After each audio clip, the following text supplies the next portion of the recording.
پاکستان کی نور Khan air base پر ایرانی طیاروں کی موجودگی سے متعلق سی بی ایس نیوز کی رپورٹ گمراہ کن ہے۔ ترجمان دفتر خارجہ کا واضح بیان، کہا ایسی قیاس آرائیاں علاقائی امن و استحکام کی کوششوں کو سبوتاژ کرنے کی کوشش ہے۔ پاکستانی سرزمین پر ایرانی طیاروں کی موجودگی کا کسی فوجی مقصد یا تحفظ کے انتظام سے کوئی تعلق نہیں۔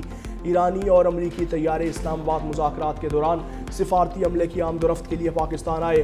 مذاکرات کے اگلے اتوار کی توقع میں بعض طیارے اور عملہ عارضی طور پر پاکستان میں رکا۔ ایرانی وزیر خارجہ کے حالیہ دورہ اسلام آباد کے لیے بھی یہی لاجسٹک انتظامات استعمال کیے۔ پاکستان مذاکرات کے لیے ایک غیر جانبدار اور ذمہ دار سہولت کار کا کردار ادا کر رہا ہے۔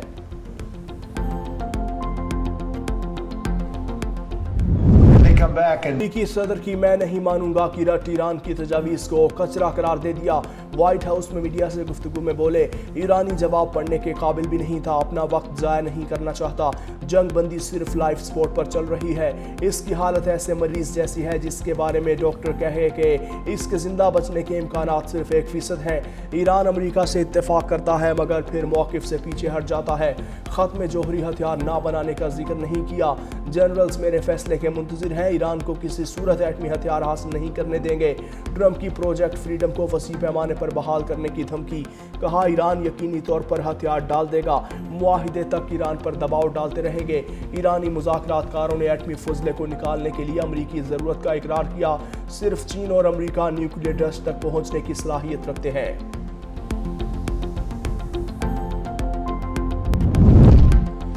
ٹرمپ کا ایران کے خلاف کردوں کو اسلحہ دینے کا اعتراف، کہا کردوں نے ہمیں مایوس کیا، ہم نے ہتھیار دیے لیکن انہوں نے اپنے لیے رکھ لیے، ایران پر مکمل فتح حاصل کریں گے۔ ایران کے ساتھ سابق صدر اوباما کی ڈیل بڑی اسٹریٹجک غلطی تھی۔ چین کے صدر آبنائے ہرمز مسئلے کے حل میں مدد فراہم کرنا چاہتے ہیں۔ چین آبنائے ہرمز کے بحران کو ختم کرنے میں دلچسپی رکھتا ہے۔ چینی صدر سے ایران، تائیوان اور روس کے حوالے سے بات چیت کروں گا۔ ایرانی صدر کے ساتھ تائیوان کو امریکی ہتھیاروں کی فروخت پر بات کروں گا۔ یوکرین نے حال ہی میں 25,000 سے زیادہ فوجیوں کو کھو دیا، اسے اب رکنا چاہیے۔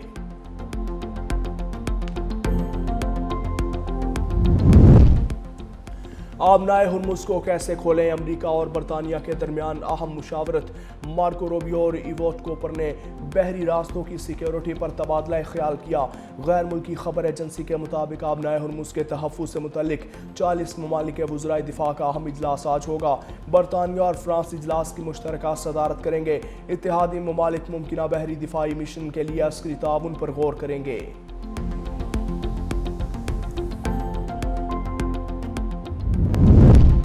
ہماری افواج کسی بھی جارحیت کا منہ توڑ جواب دینے کے لیے مکمل تیار ہیں، باقر قالیباف کا امریکی صدر کے بیان پر رد عمل۔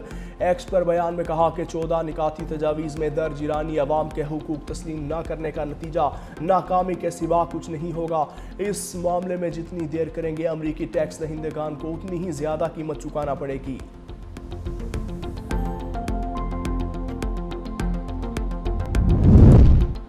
امریکہ سے کیے گئے تمام مطالبات جائز ہیں، ایرانی وزارت خارجہ کے ترجمان اسماعیل بقائی کا کہنا ہے۔ ایران جنگ اور بحری قزاقی کے خاتمے، ایرانی اثاثوں کی بحالی اور لبنان سمیت خطے میں سیکیورٹی کے قیام جیسے جائز مطالبات سے پیچھے نہیں ہٹے گا۔ ایران پر جنگ مسلط کی گئی تو پھر بھرپور دفاع کیا جائے گا۔ سفارتکاری اور مذاکرات کے دروازے اب بھی کھلے ہیں۔ تہران قومی مفادات کے تحفظ کے لیے سیاسی راستہ اختیار کرنے کو ترجیح دے رہا ہے۔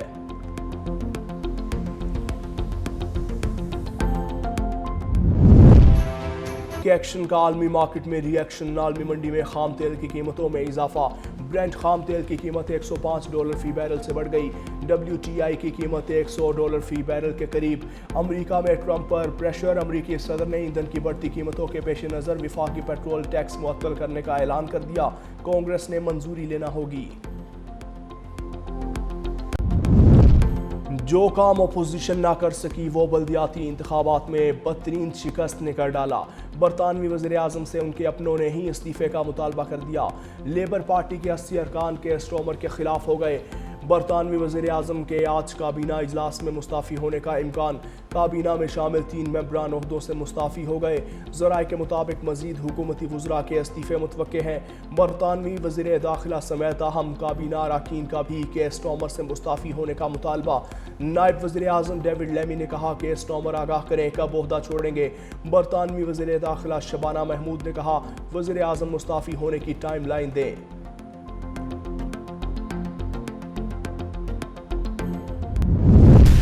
بڑے چیلنجز پر 2 بڑے بل بیٹھے، صدر آصف علی زرداری سے وزیر اعظم شہباز شریف کی ایوان صدر میں ملاقات۔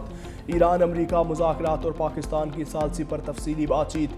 افغانستان سے متعلق امور اور خطے کی بدلتی صورتحال پر تبادلہ خیال۔ مارکہ حق کے شہداء اور مسلح افواج کی پیشہ ورانہ صلاحیتوں کو خراج تحسین۔ قومی دفاع پر غیر متزلزل عزم کا اعادہ۔ صدر مملکت نے کہا کہ مشکل جغرافیائی اور علاقائی صورتحال کا سامنا ہے۔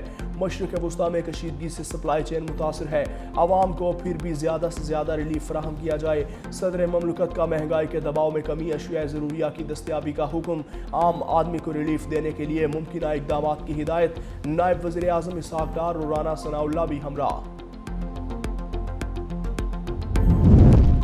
بہادر شہری نے جان دے کر کئی جانیں بچا لیں، اٹکی تحصیل جنڈ میں خارجی دہشت گرد کا گھناؤنا منصوبہ ناکام۔ بہادر شہری لیاقت نے مشکوک جان کر شناخت پوچھی، خودکش حملہ آور نے بوکلاہٹ میں خود کو دھماکے سے اڑا دیا۔ شہری لیاقت موقع پر شہید، حملہ آور بھی مارا گیا۔ وزیر اعظم شہباز شریف کا بہادر شہری لیاقت کو خراج تحسین۔ شہید لیاقت پاکستان ریلوے کا ریٹائرڈ ملازم تھا۔ لیاقت کی بروقت بہادری نے شہری آبادی کو بچا لیا۔ قوم شہید لیاقت کی قربانی کبھی فراموش نہیں کرے گی۔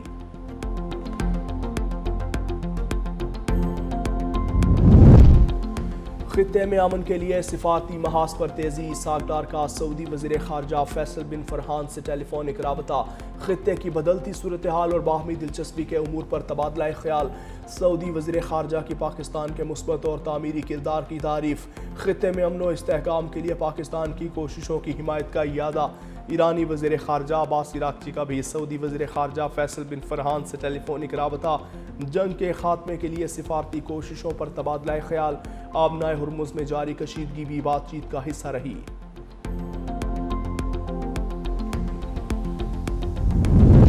اسحاق ڈار سے امریکی ناظم الامور نیٹلی بیکر کی ملاقات۔ خطے کی صورتحال اور پاک امریکہ دو طرفہ تعلقات پر تبادلہ خیال۔ اسحاق ڈار نے پاکستان کے امریکہ اور ایران کے درمیان رابطوں میں اہم کردار کو اجاگر کیا۔ سفارتی کوششوں سے خطے میں امن کی امید کا اظہار، کہا پاکستان کا خطے میں امن و استحکام کے لیے مثبت کردار جاری ہے۔ ایران اور امریکہ کے درمیان پاکستان اب بھی باضابطہ ثالث ہے۔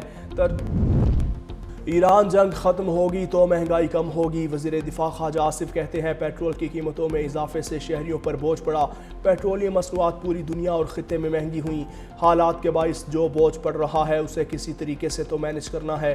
پوری دنیا اس جنگ سے متاثر اور مشکل میں ہے۔ امید ہے ہماری کوششیں کامیاب ہوں گی اور اس جنگ کا جلد خاتمہ ہوگا۔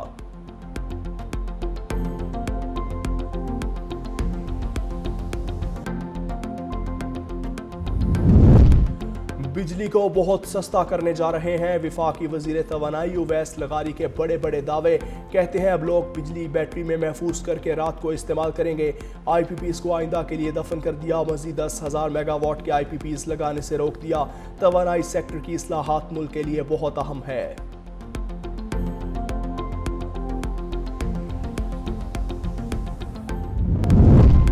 بلاول بھٹو زرداری سے پیپلز لائرز فورم سندھ کے صدر قاضی بشیر ایڈوکیٹ کی ملاقات، وکلاء برادری کے مسائل سے آگاہ کیا، پی ایل ایف کے تنظیمی امور سے متعلق بھی بریفنگ دی۔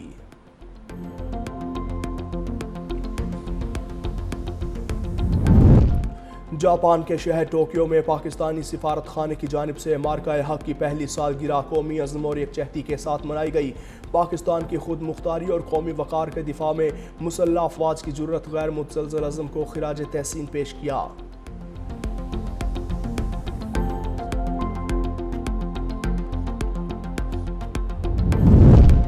وفاقی وزیر داخلہ محسن نقوی کا نیشنل پولیس اکیڈمی کا دورہ، ایلیٹ پولیس ٹریننگ سکول 31 مئی تک مکمل کرنے کا ٹاسک۔ افسران کی ایلیٹ ٹریننگ اب NPA میں ہوگی، جدید IT class rooms, drone, night vision اور جدید اسلحے سے تربیت دینے کی ہدایت۔ ڈرائیونگ سکول اور کرائم سین رومز قائم کرنے کا فیصلہ۔